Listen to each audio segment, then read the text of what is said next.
সীমান্তে চীনা ও ভারতীয় সেনাদের মধ্যে আবারও সংঘর্ষ হয়েছে। একই সময়ে চীন ঘোষণা দিয়েছে তারা দ্রুতই তাদের তৃতীয় বিমানবাহী রণতরী সাগরে নামাবে। এমন প্রশ্ন জোরালো হয়ে উঠেছে যে চীন কি বেশি আগ্রাসী হয়ে উঠেছে? শুনলাম চীন নাকি মোদির বিসি কান্দে উঠে দিছে। এখন ভারতের সামনে যে কি একটা দিন অপেক্ষা করতেছে, ভারতকে একেবারে পুরো এক ঘুরে করে রাখা হবে। কর্মের ফল অবশ্যই ভোগ করতেই হবে। আর দুই ফ্রন্ট থেকে চীন ও পাকিস্তানের এই যৌথ হামলা মোকাবেলার সামর্থ্য নেই ভারতের। এ ধরনের হামলা মোকাবেলার জন্য প্রস্তুত নয় ভারতীয় আর্মি। মাত্র 2 মিনিটে উড়ে যাবে ভারত। দেখেন মুসলমানরা কত ভয়ঙ্কর। মাত্র 2 মিনিটে উড়ে যেতে পারে যে কোনো শহর, যে কোনো অঞ্চল। ভাই মোদি দাদারে কেউ ধরো, দাদা কিন্তু যে কোনো সময় পড়ে যাইতে পারে, ঠিক আছে? যে কোনো সময় ঘুমায় পড়তে পারে, বলা যায় না। কেন মোদি সরকারের ওপর আস্থা হারাচ্ছে বাংলাদেশ? দুই দেশের সম্পর্ক যখন টালমাটাল অবস্থা, তখন বাংলাদেশ পাকিস্তান সরকার প্রধানের বৈঠকে উৎকণ্ঠায় ভারত। 1000 বর্গ কিলোমিটার এলাকা দখল করে নিয়েছে চীন। ভারতীয় একটি গোয়েন্দা সংস্থা কেন্দ্রীয় সরকারকে এই তথ্য জানিয়েছে। ধরা পড়ে গেছো তুমি রঙ্গিলা জালে, ফেসে গিয়েছেন, আটকে গিয়েছেন এবার আজ্ঞাবাসের মাঝে। সাংবাদিক ইলিয়াসের আরেকটি তথ্য সত্য হলো, ইদানিং সাংবাদিক ইলিয়াস প্রশংসায় ভাসছেন। তিনি যার সম্পর্কে যা বলছেন তার সত্যতা মিলছে। বিশেষ করে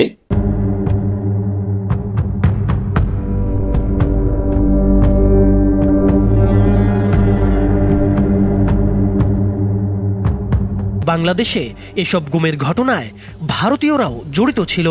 এটা একটা লোমহর্ষক প্রতিবেদন। মানুষের প্রতি কি পরিমাণ নৃশংস হতে পারে এতে আছে তার বিবরণ। ভারত জুড়ে কান্নার রোল পড়েছে, সবার চোখ মুখে এখন চিন্তার ভাঁজ পড়েছে। এতে সবাই ভারতের নরেন্দ্র মোদীকে জুতাপেটা করে। ভারত এবং নরেন্দ্র মোদী ভালোভাবে কিন্তু চিপায় পড়ে গিয়েছে। আজকের এই ভিডিওতে বিস্তারিত এবং প্রমাণের মাধ্যমে সবকিছু দেখতে পারবেন কিভাবে ডক্টর মোহাম্মদ ইউনূস তাদেরকে এইভাবে চিপায় ফেলে দিয়েছে। আজকের এই ভিডিওটি খুবই গুরুত্বপূর্ণ এবং চাঞ্চল্যকর, আশা রাখবো সম্পূর্ণ দেখবেন, একটু স্কিপ করবেন না। বেশি কথা না আবার এই বিস্তারিত ভিডিওতে নিয়ে যাবো, তার আগে আপনাদের কাছে ছোট্ট একটা রিকোয়েস্ট, যারা এরকম ভিডিও দেখতে পছন্দ করেন দ্রুত এই চ্যানেল সাবস্ক্রাইব করে আমাদের সাথেই থাকবেন। ইতিমধ্যে যারা সাবস্ক্রাইব করে দিয়েছেন তাদের জানাচ্ছি অসংখ্য ধন্যবাদ। চলুন এই ভিডিওতে লাইক করে বিস্তারিত ভিডিওটি দেখে আসি মোবাইলের স্ক্রিন থেকে। ভারত বরাবরই দাদা। চীনের সামনে এই বিএসএফ এর অবস্থানটা কি? অতীতে বেশ কয়েকবার আমরা দেখিয়েছি, আজকে আরো একটা দৃশ্য আপনাদেরকে দেখাচ্ছি। একটা মানচিত্রের মতন একটা জিনিস দেখতে পাচ্ছেন, মানচিত্র না সরি, একটা স্যাটেলাইট ইমেজ। এটা এখনো ভালো করে বোঝেন নাই। চীন অনেক কিছু করছে। আপনি যদি গেল কয়েকদিন আগে রাহুল গান্ধীর ভারতের পার্লামেন্টে তার একটা বক্তব্য আপনি যদি শুনে থাকেন, সেখানে দেখবেন বলা হচ্ছে যে কিভাবে চীন ভারতের ভূখণ্ড একের পর এক দখল করে নিচ্ছে, আর মোদীর সরকার বসে বসে মানে ধর্ম নিয়ে বিভিন্ন জায়গায় বিভাজন ছড়াইয়া লড়াই লাগাচ্ছে। রাষ্ট্রের সার্বভৌমত্বের প্রতি আসলে মোদী সরকার কতটুকু কনসার্ন, অন্তত চীনাদের সাথে পাকিস্তানের সাথে। দর্শক, আমরা যে দৃশ্য দেখেছি সেটা হচ্ছে ঐতিহ্যগতভাবে ভুটানের ভূখণ্ডের অংশ ব্যাপক বিতর্কিত ডোকলামের। তথ্য বলছে গত 8 বছরে অন্তত এই ডোকলামে 22টি গ্রাম এবং বসতি স্থাপন করেছে চীন। এ নিয়ে ভারত সরকার নীরব। দেখেন বাংলাদেশের সাথে একদম কত রঙের কথা, স্ট্যাটাস এক্সএম মারা শুরু করছে, কিন্তু চীনের বেলায় পররাষ্ট্র মন্ত্রণালয় ফোন দিলে ধরে না, পত্রিকাওয়ালা নিউজ করলে সেগুলো নিয়ে কথা বলে না। তো যাও দেখাও ওইখানে বেড়াগিরি। ভারতের অনেক বিশ্লেষকের আশঙ্কা চীন ও পাকিস্তান মিলে দুই দিক থেকে একসাথে ভারতের উপর হামলা পরিচালনা করতে পারে। আর দুই ফ্রন্ট থেকে চীন ও পাকিস্তানের এই যৌথ হামলা মোকাবেলার সামর্থ্য নেই ভারতের। এ ধরনের হামলা মোকাবেলার জন্য প্রস্তুত নয় ভারতীয় আর্মি। সে কারণে ভারতের নীতি নির্ধারকদের উচিত একসাথে দুই ফ্রন্টে দুই শত্রুর বিরুদ্ধে যুদ্ধের জন্য প্রস্তুতি গ্রহণ করা। অবজারভার রিসার্চ ফাউন্ডেশন বা ORF নামক ভারতের একটি থিঙ্ক ট্যাঙ্ক প্রতিষ্ঠানের প্রতিবেদনে ভারতের বিরুদ্ধে চীন ও পাকিস্তানের যৌথ হামলার আশঙ্কার বিষয়ে তুলে ধরা হয়েছে। একই সাথে এই প্রতিবেদনে চীন ও পাকিস্তানের সাথে ভারতের সামরিক শক্তির বিভিন্ন বিষয়ে তুলনামূলক চিত্র তুলে ধরা হয়েছে। তাতে দেখানো হয়েছে বিভিন্ন ক্ষেত্রে, বিশেষ করে বিমান ও স্থল উভয় দিকে ভারত পাকিস্তান ও চীন থেকে অনেক পেছনে রয়েছে। ভারতের নেভি কিছুটা শক্তিশালী হলেও তা পাকিস্তান ও চীনের যৌথ শক্তির বিপরীতে অনেক দুর্বল। এ অবস্থায় ভারতের বিরুদ্ধে চীন ও পাকিস্তানের যৌথ হামলায় ভারতের খুবই নাজুক চিত্র ফুটে উঠেছে প্রতিবেদনে। চীন ও পাকিস্তানের সাথে ভারতের সম্পর্ক দিন দিন শুধু অবনতির দিকেই যায়নি। এ অবস্থায় ভবিষ্যতে চীন ও পাকিস্তান মিলে ভারতের উপর পূর্ব ও পশ্চিম দিক থেকে আকস্মিকভাবে হামলে পড়ার আশঙ্কা জোরালো হচ্ছে ভারতের অনেকের কাছে। প্রতিবেদনে বলা হয়েছে এটি খুবই পরিষ্কার যে শক্তির ভারসাম্য ভারতের অনুকূলে নয়। ভারতীয় আর্মি এবং বিমান বাহিনী এদিক থেকে নাজুক অবস্থায় রয়েছে শত্রুর বিরুদ্ধে। বিশেষ করে ভারতীয় বিমান বাহিনীর অবস্থা খুবই বেহাল হিসেবে তুলে ধরা হয়েছে।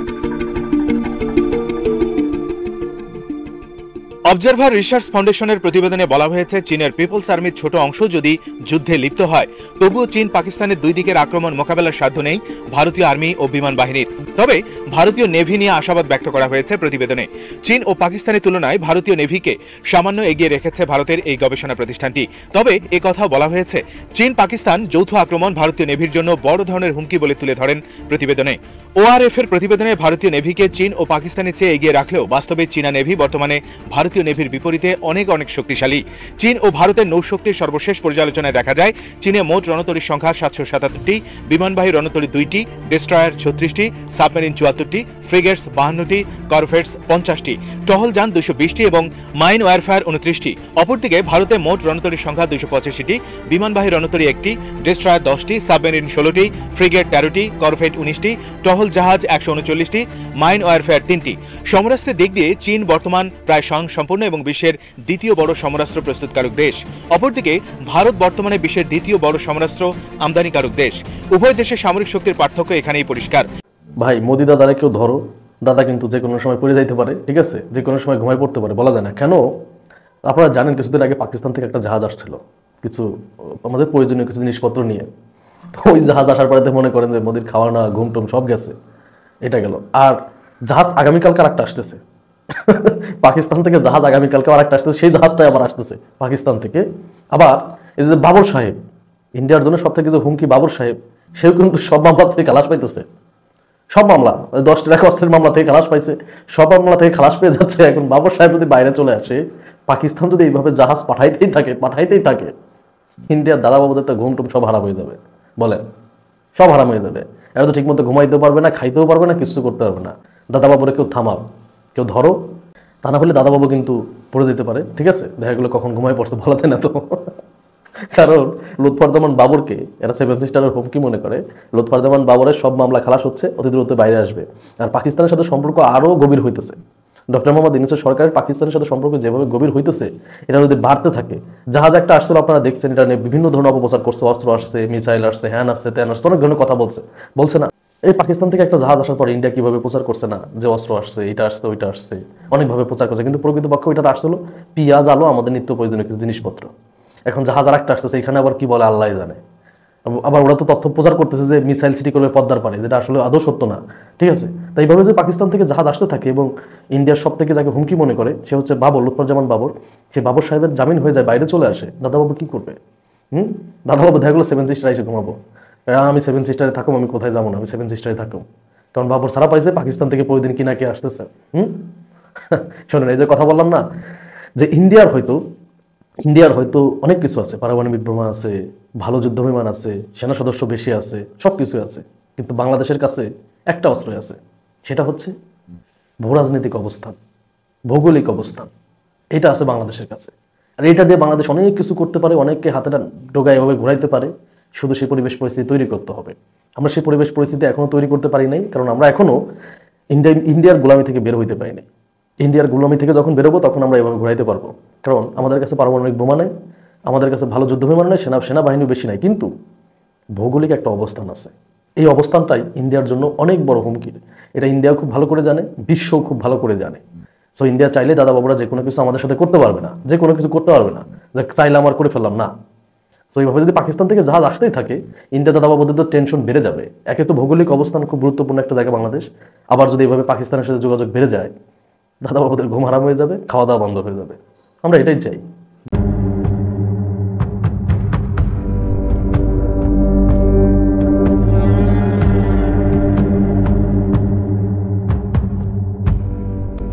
অন্তর্বর্তী সরকারের গুম কমিশনের প্রতিবেদনে বিগত আওয়ামী লীগ সরকারের শাসনামলে ঘটে যাওয়া গুমের লোমহর্ষক বিবরণ উঠে এসেছে। প্রতিবেদনে এমন বর্ণনা রয়েছে যে সাদা পোশাকে তুলে নিয়ে মাথায় গুলি করে মেরে ফেলা হতো, এরপর মৃতদেহ সিমেন্টের ব্যাগের সাথে বেঁধে নদীতে ফেলে দেওয়া হতো যেন সেটি ডুবে যায়। এছাড়া হত্যার পর রেল লাইনে লাশ ফেলে রাখা হতো যাতে ট্রেনের চাপায় লাশটি ছিন্ন বিচ্ছিন্ন হয়ে যায়। মহাসড়কে চলন্ত গাড়ির সামনে ফেলে দেওয়ার মতো ঘটনারও প্রমাণ পেয়েছে কমিশন। এছাড়া গুমের শিকার ব্যক্তিদের অমানসিক নির্যাতনের তথ্যও উঠে এসেছে প্রতিবেদনে। ঠোঁট সেলাই করে দেওয়া, যৌনাঙ্গ এবং কানে বৈদ্যুতিক শক দেওয়া, নদীতে ঝাঁপ দিয়ে পালানোর চেষ্টা করলে তাকে উদ্ধার করে সেখানেই হত্যা করার মতো ঘটনাও ঘটেছে। প্রতিবেদনের আরও একটি চাঞ্চল্যকর তথ্য হচ্ছে বাংলাদেশে এসব গুমের ঘটনায় ভারতীয়রাও জড়িত ছিল। অন্তর্বর্তী সরকারের প্রধান উপদেষ্টা ডক্টর মোহাম্মদ ইউনুস বলেছেন, গুম কমিশনের প্রতিবেদন লোমহর্ষক। মানুষ কি পরিমাণ নৃশংস হতে পারে এতে আছে তার বিবরণ। এটা একটা লোমহর্ষক প্রতিবেদন। মানুষের প্রতি কি পরিমাণ নৃশংস হতে পারে এতে আছে তার বিবরণ। প্রতিবেদনে বলা হয়েছে, গুমের বেশিরভাগ ঘটনার সঙ্গে জড়িত ছিল র্যাব, ডিবি, সিটিটিসি, ডিজিএফআই ও এনএসআই। গুমের শিকার ব্যক্তিদের হত্যায় জড়িতদের অনেকেই জানতেন না তারা কাকে হত্যা করছেন অথবা এই হত্যার কারণ কি, কেনই বা এই হত্যাকাণ্ড ঘটানো হচ্ছে। গুমের আরেকটি বৈশিষ্ট্য হলো সাদা পোশাকে তুলে নেওয়ার সময় গোপনীয়তা বজায় রাখতে এক সংস্থা আরেক সংস্থার নাম ব্যবহার করত। যেমন ডিবি পুলিশ নিজেদের র্যাব পরিচয় দিত আর র্যাব নিজেদের ডিজিএফআই বলে দাবি করত। একটি বাহিনী তুলে নিয়ে অন্য বাহিনীর কাছে বন্দি রাখত আর তৃতীয় বাহিনী হত্যা বা মুক্তির দায়িত্ব নিত। এতে গুমের শিকারদের জীবিত পাওয়া গেলেও কারা তুলে নিয়েছিল তা শনাক্ত করা কঠিন হয়ে পড়ত। গত 14 ডিসেম্বর গুম সম্পর্কিত তদন্ত কমিশন প্রধান উপদেষ্টা ডক্টর মোহাম্মদ ইউনুসের কাছে এই প্রতিবেদন জমা দিয়েছে। প্রতিবেদনে বলা হয়েছে, অপহরণ, আটক, নির্যাতন, হত্যা এবং মুক্তি এই 5টি ধাপে সুপরিকল্পিত ও সুশৃঙ্খলভাবে গুমের ঘটনা ঘটানো হয়েছে। কমিশনের তথ্য অনুযায়ী 2009 থেকে 2024 সালের মধ্যে গত 15 বছরে 1676টি জোরপূর্বক গুমের অভিযোগ নথিভুক্ত হয়েছে। এর মধ্যে 758টি অভিযোগ পর্যালোচনার মাধ্যমে এসব তথ্য পেয়েছে কমিশন। প্রতিবেদনে বলা হয়েছে, গুমের ক্ষেত্রে দুটি পদ্ধতি অনুসরণ করা হতো। প্রথমে টার্গেটকে আটক করে নির্যাতনের মাধ্যমে অন্যদের নাম আদায় করা হতো এবং পরে তাদেরও ধরে এনে একইভাবে নির্যাতন করে গুম করা হতো। রাজনৈতিক প্রভাবশালী নেতাদের সরাসরি নির্দেশেও গুমের ঘটনা ঘটত। উদাহরণ হিসেবে নারায়ণগঞ্জের 7 খুন মামলায় তৎকালীন র্যাব কর্মকর্তা তারেক সাইদ মোহাম্মদের স্বীকারোক্তির কথা উল্লেখ করা হয়েছে। প্রতিবেদনে উঠে এসেছে, ভিকটিমদের অবস্থান চিহ্নিত করতে মোবাইল প্রযুক্তি ব্যবহার করা হতো। আর এই নজরদারির দায়িত্বে ছিল ডিজিএফআই এর তত্ত্বাবধানে পরিচালিত ন্যাশনাল মনিটরিং সেন্টার বা এনএমসি এবং পরবর্তীতে ন্যাশনাল টেলিকমিউনিকেশন মনিটরিং সেন্টার বা এনটিএমসি। টার্গেট করা ব্যক্তিকে অপহরণকারীরা নিজেদের আইন শৃঙ্খলা বাহিনীর সদস্য পরিচয়ে সাদা পোশাকে তুলে নিত। অপহরণগুলো সাধারণত রাতে ঘটত। ভিকটিমকে বাড়ি বা রাস্তা থেকে জোরপূর্বক গাড়িতে তুলে নেওয়া হতো। দ্রুত গতিতে ঘটানো এসব অপহরণের সময় ভিকটিমদের চোখ বাঁধা বা হাত কড়া পরানো হতো।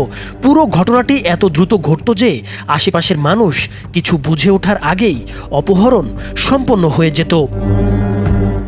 কমিশন ভুক্তভোগীদের সাক্ষাৎকারের ভিত্তিতে দেশের বিভিন্ন স্থানে মোট 8টি গোপন কারাগারের সন্ধান পেয়েছে, যেগুলো ডিজিএফআই, র্যাব এবং সিটিটিসি পরিচালনা করত।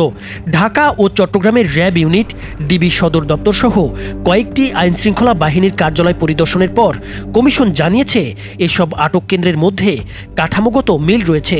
কমিশনের ধারণা, গুম ও নির্যাতনের কর্মকাণ্ড একটি কেন্দ্রীয় পরিকল্পনা ও তদারকির আওতায় পরিচালিত হতো। প্রতিবেদনে উঠে এসেছে, অনেক গোপন কারাগার এখনও অক্ষত থাকলেও কিছু ধ্বংস করে ফেলা হয়েছে। ভুক্তভোগীদের উপর চালানো নির্যাতনের মধ্যে ছিল পেটানো, বৈদ্যুতিক শক এবং আরও ভয়াবহ শারীরিক ও মানসিক নিপীড়ন। বিশেষ করে সেনাবাহিনী পরিচালিত বন্দিশালায় সাউন্ডপ্রুফ কক্ষ এবং অত্যাধুনিক নির্যাতন যন্ত্র ব্যবহার করা হতো। গুমের শিকারদের বেশিরভাগ সময় মেরে ফেলা হতো কিংবা অপরাধী হিসেবে বিচার ব্যবস্থায় সোপর্দ করা হতো। কিছু ক্ষেত্রে কোনো অভিযোগ ছাড়াই মুক্তি দেওয়া হতো। প্রতিবেদনে আরও উঠে এসেছে, গুমের শিকারদের অনেককেই হত্যার প্রমাণ পাওয়া গেছে। অধিকাংশ ক্ষেত্রে ভিকটিমদের মাথায় গুলি করে মেরে লাশ সিমেন্টের ব্যাগের সাথে বেঁধে নদীতে ফেলে দেওয়া হতো যেন লাশ ডুবে যায়। বুড়িগঙ্গা ও শীতলক্ষা নদী ছিল এ ধরনের ঘটনা ঘটানোর প্রধান স্থান এবং কাঞ্চন ব্রিজ ও পোস্তগোলা ব্রিজ এসব কাজে ব্যবহার হতো। এক সাক্ষীর বরাতে জানা গেছে, র্যাবের একটি ওরিয়েন্টেশন সেশনে তাকে 2 জন ভিকটিমকে গুলি করে হত্যার ঘটনা দেখানো হয়। আরেক সেনা সদস্য জানান, নদীতে ঝাঁপিয়ে পালানোর চেষ্টা করা এক ভিকটিমকে উদ্ধারের পর গুলি করে হত্যা করা হয়। অন্য একটি ঘটনায় লাশ রেললাইনে রেখে ট্রেনের নিচে ফেলে ছিন্ন ভিন্ন করার চেষ্টা করা হয়েছিল। প্রতিবেদনে আরও বলা হয়েছে, গুমের ঘটনা সুসংগঠিতভাবে পরিচালনা করা হতো। এক দল অপহরণের কাজ করত, আরেক দল আটকের পর নির্যাতন চালাতো এবং তৃতীয় দল হত্যা বা মুক্তির সিদ্ধান্ত নিত। এ কাজে জড়িত অনেকেই জানতেন না তারা কাকে এবং কেন হত্যা করছেন। ভুক্তভোগীদের লাশ শনাক্তকরণ ও পুনরুদ্ধার কঠিন করতে পরিকল্পিতভাবে সেগুলো গুম করা হতো। কমিশনের পরিসংখ্যান অনুযায়ী গুমের শিকারদের মধ্যে 73% জীবিত ফেরত এসেছেন, তবে 27% এখনও নিখোঁজ রয়েছেন। ফিরে আসা ভুক্তভোগীরা জানিয়েছেন তাদের বিরুদ্ধে সন্ত্রাসবাদ, অস্ত্র আইন, বিশেষ ক্ষমতা আইন বা ডিজিটাল নিরাপত্তা আইনের আওতায় মিথ্যা মামলা দেওয়া হয়েছে। কমিশন জানিয়েছে তারা এই বিষয়ে গভীর তদন্ত চালাচ্ছে এবং ভবিষ্যতে আরও বিস্তারিত প্রতিবেদন প্রকাশ করা হবে। শেখ হাসিনার পতন যে গণঅভ্যুত্থানের মাধ্যমে হয়েছে, তাতে যারা মাঠে ছিলেন সেরকম বেশ কয়েকজন মানুষ হত্যাকাণ্ডের শিকার হয়েছেন, বিশেষত ছাত্ররা, বিভিন্ন ইউনিভার্সিটির ছাত্ররা। সংখ্যাটা এখন পর্যন্ত আমার সামনে 7-8-এর মতো একটা সংখ্যা দেখছি আমরা, কিন্তু এটা যদি তার চেয়ে কম হয়, তার অর্ধেকও যদি হয়, 4 জন বা 5 জন এই কারণে যদি হত্যাকাণ্ডের শিকার হন, এটা অত্যন্ত গুরুত্বপূর্ণ একটা ঘটনা। এটা নিয়ে আমাদের সিরিয়াসলি ভাবা দরকার আছে। আবার এটাকে নিয়ে আবার আমরা কি অনেক বেশি ভীত হব, সেটাও আমাদের মাথায় রাখতে হবে। অ্যাট দ্য সেম টাইম ঘটনাটা কারা ঘটাচ্ছে? এটা কি শুধুমাত্র আওয়ামী লীগ করছে, কিংবা শুধুমাত্র ভারত করছে, নাকি উভয়ের যৌথ প্রযোজনায় হচ্ছে? সবকিছু বুঝে দেখার চেষ্টা করি আমরা। যে হত্যাকাণ্ডগুলো হয়েছে, মানে কার স্বার্থ তাতে পরিপূর্ণ হবে? আমরা প্রথম থেকে একটা কথা বলছি, বাংলাদেশকে একেবারে ডিস্টেবিলাইজ করে ফেলার চেষ্টা যেমন আওয়ামী লীগের আছে, তেমনি ভারতেরও আছে।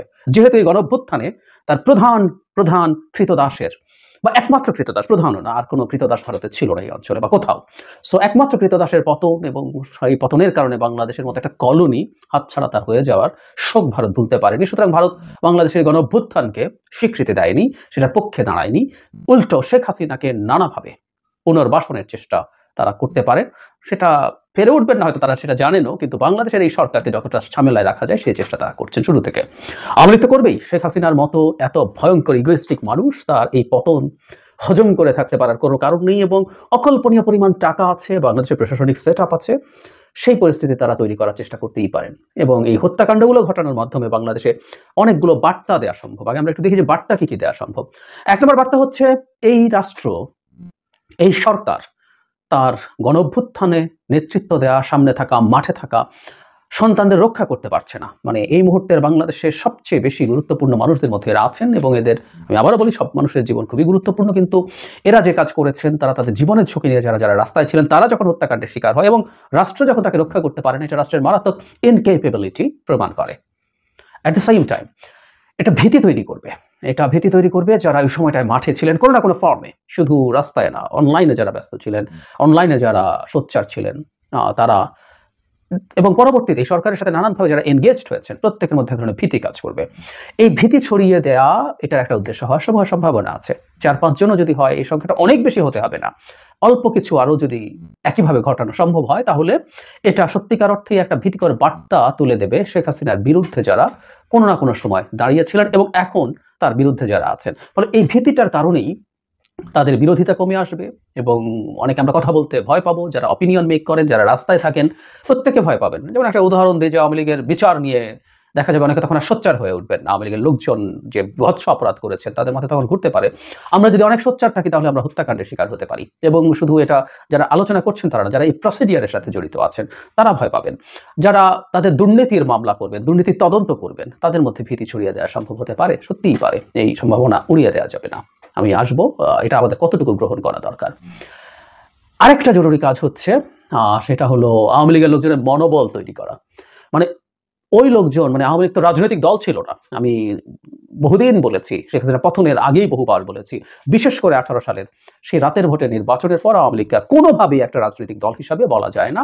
ওটা একটা মাফিয়া চক্রে, মাফিয়া সংগঠনে, একটা ক্রিমিনাল গ্যাংয়ে পরিণত হয়েছিল।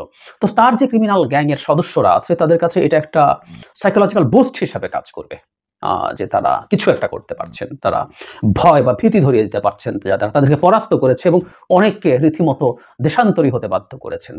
সো এই সাহসটা তাকে আরো বেশি মাঠে থাকায় অনুপ্রাণিত করতে পারে। এবং আমরা দেখব বিদেশে বসে কেউ বাংলাদেশে এইরকম গুপ্ত হত্যা, টার্গেটেড কিলিং এর স্পষ্ট প্রকাশ্য হুমকি দিয়েছেন এবং তাদের কালেমা জয় বাংলা কালেমা বলে, এটা তাদের নাকি কলেমা, এটা পড়ে টার্গেটেড কিলিং করতে হবে। স্পষ্টভাবে ছাত্রলীগ এর সাবেক নিষিদ্ধ ছাত্রলীগের আমরা এভাবে বলবো সাবেক সভাপতির প্রেজেন্সে এই ধরনের বক্তব্য করা হয়েছে এবং আমি জানি যে তারা এটা মুখে এইভাবে বলুক না বলুক তারা এটা করতেই পারে, তারা এটা করবে এবং মুখে বলতে তারা কোনো রকম কেয়ার করছে না।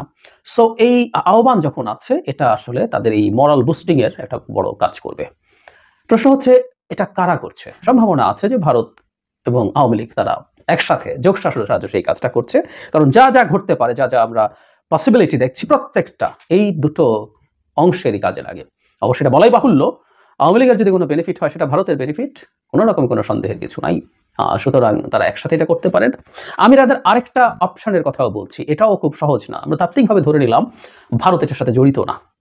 আমরা এভাবে যদি দেখি যে দিনের শেষে ভারতকে বাস্তববাদী হয়ে উঠতে হবে। বহুবার বলেছি যে ভারত তার রেটরিকগুলো অনেক অংশেই রেখে দেবে, কিন্তু তার বাংলাদেশের সাথে এনগেজড হতে হবে। অর্থনীতি সহ আর বিভিন্ন ক্ষেত্রে যে পরিমাণ এনগেজমেন্ট আছে তাতে ভারতের বিরাট লস হবে যদি এটা সে দূরে থাকে। শুধু তাই না, এটা খুব গুরুত্বপূর্ণ কৌশলগত ঝুঁকি ভারতের আছে। ভারত যত বাংলাদেশ সরকারকে চাপ দিতে থাকবে, বাংলাদেশ সরকারের চায়না এবং পাকিস্তানের সাথে অনেক বেশি কোঅপারেশন এবং এনগেজমেন্টের প্রবাবিলিটি বাড়বে। চায়না ফুটপ্রিন্ট অনেক বেড়ে যাবে, এটা ভারতের জন্য বিরাট ঝুঁকির ব্যাপার।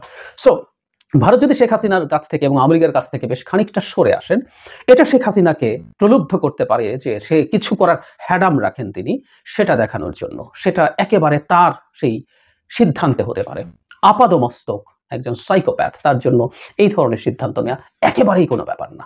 যাকে দিয়ে মাটিগুলো বলাচ্ছেন এবং শেখ হাসিনার এন্ডোর্সমেন্ট ছাড়া কোনোভাবেই হতে পারে না। এবং তিনি ভারতকে দেখানোর চেষ্টা করবেন এখনও যথেষ্ট পরিমাণ নিউসেন্স তৈরি করার ক্ষমতা তিনি বাংলাদেশে রাখেন, সেই সাংগঠনিক এবং সেই আর্থিক সক্ষমতা তার আছে। এটা ভারতের কাছে তাকে আরো কিছুটা প্রাসঙ্গিক করে রাখার প্রবাবিলিটি তৈরি করে। সুতরাং এটা একেবারে আওয়ামী লীগ এবং একদম স্পেসিফিকলি যদি বলি এটা শেখ হাসিনার দিক থেকেও হওয়ার সম্ভাবনা আছে। এতে তারা কতটুকু সফল হবেন সেটা তারা তাদের জায়গায় তারা বাজি ধরবেন, কিন্তু এই সফল যদি তারা আখেরে নাও হয়ে ওঠেন, তারা যদি পারেন এই ধরনের বেশ কিছু হত্যাকাণ্ড ঘটাতে, তাদের হার্ট হওয়া ইগো, যে বিভৎস ইগোসেন্ট্রিক মানুষ, এই সাইকোপ্যাথদের এগুলো হবেই, সেটা কিছুটা হলেও শান্তি পাবে যে তারা এরকম হত্যা করতে পেরেছেন এবং এরকম ঘটনা তারা আরো ঘটাতে পারেন। আমাদের এই সম্ভাবনা মাথায় রাখা দরকার। কি করা দরকার? আমাদের সরকারের আসলে খুব সতর্ক এবং শক্ত হওয়া দরকার। এটা হলো সবচেয়ে জরুরি কথা। এই হত্যাকাণ্ডগুলো যারা ঘটিয়েছে খুব দ্রুত তাদেরকে খুঁজে বের করতে হবে। এবং এটা একটু জরুরি, একটু বলে রাখা দরকার, সব হত্যাকাণ্ডকে আমরা এর সাথে যেন মিলিয়ে না ফেলি। কারণ আমরা চট্টগ্রামের একটা হত্যাকাণ্ডকে একসময় এরকমভাবে আমাদের সামনে এসেছিল যে এটা এই কারণেই হয়েছে, পরে দেখা গেল সেটা ভিন্ন কারণ, অন্তত পত্রিকার রিপোর্ট অনুযায়ী মনে হয়েছে। সো এটা একটু আলাদা করে ফেলা ভালো। আমরা যেন এটা না করি যে আওয়ামী লীগকে দোষারোপ করতে গিয়ে মানে যারা এই মুভমেন্টে ছিলেন তারা অন্য কোনো কারণে হত্যাকাণ্ডের শিকার হতে পারে, সেটাকে আমরা এটার সাথে জড়িত করে ফেলান যেন না করি। কারণ এই সংখ্যাটা যত বড়, আওয়ামী লীগ অনেক হত্যা করতে পেরেছে, অনেক হত্যা করার সক্ষমতা তার আছে, এটা কিন্তু আওয়ামী লীগের ন্যারেটিভকে সাপোর্ট করে। সুতরাং সবার আগে দরকার হচ্ছে ক্লিয়ারলি ডিস্টিংগুইশ করা যে কোনগুলো আসলে এই ধরনের টার্গেটেড কিলিং, কোনটা অন্য কোনো কারণে ঘটেছে। তারপর সেটা নিয়ে খুব দ্রুত ত্বরিত ব্যবস্থা নেওয়ার চেষ্টা করতে হবে যত দ্রুত সম্ভব। এবং দেশের বাইরে বসে যারা প্রকাশ্যে হত্যার হুমকি দিচ্ছে, উস্কানি দিচ্ছে, আমি জানি না আমাদের সরকার তাদের ব্যাপারে কি করছে, তারা কিভাবে সব দেশে থাকছে বা তাদেরকে বিচারের জন্য ফিরিয়ে আনা যায় কিনা সেই চেষ্টা তারা কতটুকু করছে আমরা জানি না। প্রায় বলি আমরা একটা কথা যে সরকার যে কি কাজ করছে, কিভাবে করছে, সেটা ভিজিবল হতে হবে। আপনি শুধু কাজ করলে হবে না, আপনাকে ভিজিবল করতে হবে, এটা যাতে মানুষের সামনে প্রকাশিত হয় যে আপনি এই কাজটা এভাবে করার চেষ্টা করছেন। সুতরাং সরকারের ওই চাপগুলো নিতে হবে, পাল্টা হুমকি। এবং শেখ হাসিনাকে ক্রমাগত এই জিনিসগুলোর জন্য অ্যাকিউজ করতে হবে। প্রবাসে বসে যারা হত্যার হুমকি দেয় তারা শেখ হাসিনার এন্ডোর্সমেন্ট ছাড়া সেটা দেন না, কোনোভাবেই দেন না। এই চাপও শেখ হাসিনাকে তো আমরা এখন দিতে পারছি না, ভারতকে দিতে হবে যে শেখ হাসিনা তোমার মাটিতে বসে শুধু বক্তৃতা করছে না, সে এখন টার্গেটেড কিলিং করছে, যেটা আমার দেশের জন্য বিভৎস পরিস্থিতি তৈরি করছে। এই চাপ ভারতের উপরে ক্রমাগত রাখতে হবে, সো দ্যাট ভারতের হয়ে সেই চাপটা শেখ হাসিনার কাছে গিয়ে পৌঁছায়। আমি আবারও বলছি, ভারত বাংলাদেশের সাথে ডিসএনগেজড হয়ে অনেক দীর্ঘ সময় বসে থাকতে পারবে না, এটা সে অ্যাফোর্ড করতে পারে না। কারণ আবারও বলছি যে চায়না এখানে ঢুকে পড়বে, চায়না ফুটপ্রিন্ট বেড়ে যাবে, এই ঝুঁকি তার আছে।